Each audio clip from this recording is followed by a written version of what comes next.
బాధితురాలి కేసులో విచారణ కాస్త స్పీడప్ అయింది.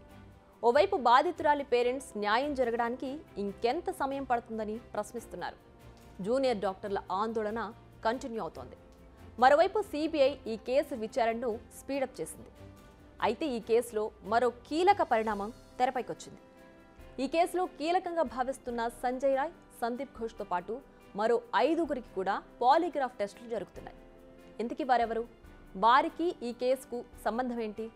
సంజయ్ రాయ్ కుటుంబ సభ్యుల రియాక్షన్ ఏంటి? ప్రధాన నిందితుడు సంజయ్ రాయ్కి ఆర్జికర్ హాస్పిటల్ మాజీ ప్రిన్సిపల్ సందీప్ ఘోష్కు పాలిగ్రాఫ్ టెస్టులు నిర్వహించింది సిబిఐ. బట్ మరో 5గురికి కూడా టెస్టులు నిర్వహించేందుకు కోర్టు ఓకే చెప్పింది. ఈ 5గురు ఎవరంటే 4 జూనియర్ డాక్టర్లు, సంజయ్ రాయ్ లాంటి మరో సివిక్ వాలంటీర్. సిబిఐ వీరిపై ఎందుకు ఫోకస్ చేసింది? వారిని విచారించి సమాచారాన్ని సేకరించకుండా